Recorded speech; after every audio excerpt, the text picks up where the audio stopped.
So there's basically an ankle lock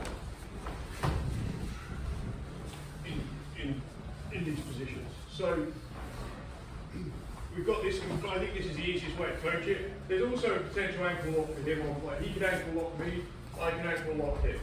Right? But we've been doing a lot of this configuration here, and what basically from the moment I do this, I've obviously got this sweep. I'm thinking about if I really, if I want to do my sweep properly, I'm like a good judo throw. I'm rotating or wrestling throw. I'm rotating my shoulders against my base, right? So that's consistent with all of them. So we talked about if we do this, there's nothing really to stop Tom from stepping up, right? So he steps up, yeah, and he begins to sprawl, doesn't put his knee on the mat. Let me take all the weight. Yeah, so don't put your weight down there, put your weight on there. Yeah, so we're all the time making me breathe heavy, carry all of his weight, yeah? So that's that configuration.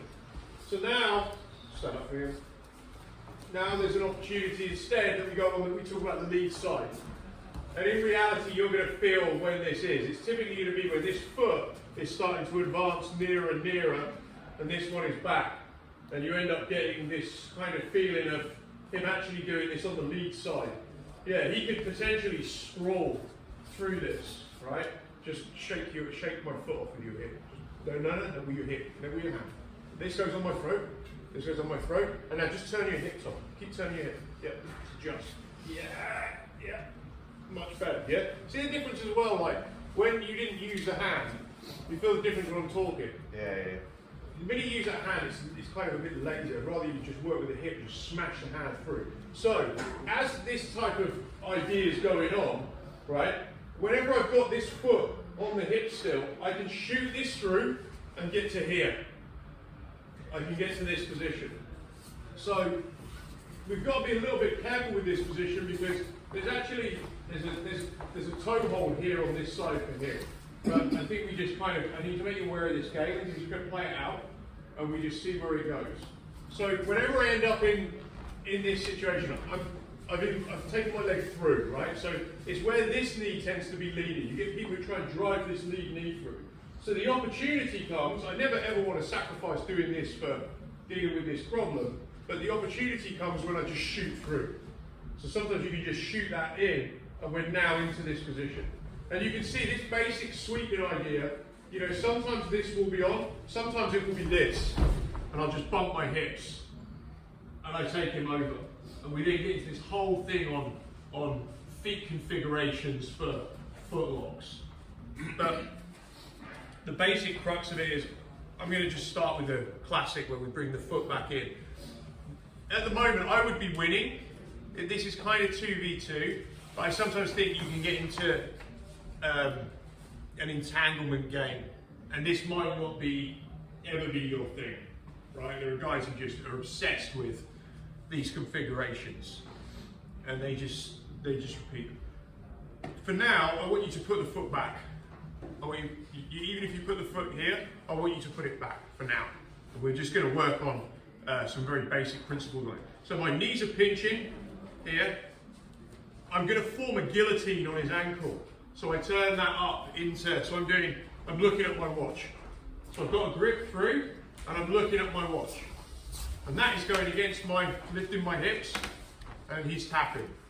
Okay, the final thing with this would be that I actually want to take my body, I won't put the guillotine on, I want to take my body all the way through. Right, and that's without the guillotine going on. So I want to be doing that on his ankle. Yeah, pretty gnarly, right? Yeah. So the actual finish is still the same as what we've been talking about for the guard recovery. I'm twisting this against this. And that's what's, and even turning my chin, and that's what's allowing me. So one more time. So I'm here, and I just feel this is starting to edge. And I might have to square up a little bit just to stop him from collapsing this, right? But it's this kind of idea. Yeah, so I always need at least one foot on the hip. So maybe I go back or whatever, but I just see this opportunity now on the lead side to shoot this leg through and for my hips to come up. I definitely don't want this knee turning out. So really, the simplest way for me to finish this sweep is just to go straight up with my hips and then twist. be careful on the twist with people. I'm putting my foot back here for now, and I'm just locking this in. Yeah. So sometimes you can just get the submission just by the flexing and lifting of the hips. That's a bridge. But it then goes through a hierarchy just like it does in everything else we do.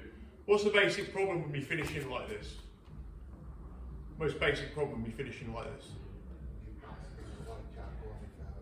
Yeah, I can't really go any further back. My back's on the ground. There's no way that this bridge, me bridging and flexing here, is the same as... Sorry? That feels more like you're fucking rip your ankle. Yeah, and the reason it's doing that, if I take the guillotine off, it will. If I have my wrist like that instead, like you'll have quite a lot of range. If you tap at all, people who get really, tough legs who are doing this all the time. I actually want to be as high up on his ankle as I can be. I want to be doing that, and then I'm turning that shoulder all the way through. I almost want to do that. I can go all the way through. I'm taking that off. So you're turning his ankle that way till it basically. Yeah, yeah, and it's the same as what we've been doing in the sweep. The idea that my sweep isn't just this, and now I've got a problem getting up. It's not this. It's all the time this idea of I'm almost coming here or I'm here. But in these positions I can get up as well. If he manages somehow to get his leg out, I can get back up. Whereas if I go straight back, like on the sweep, I can knock somebody over, but then I'm in a fight to even get on top, and I might lose that. Whereas if you turn the shoulders, you get them. Yeah. Let's give it a go. Let's get a partner, and we'll just go through that. But there's another kind of configuration for you in this open bar situation. That's it.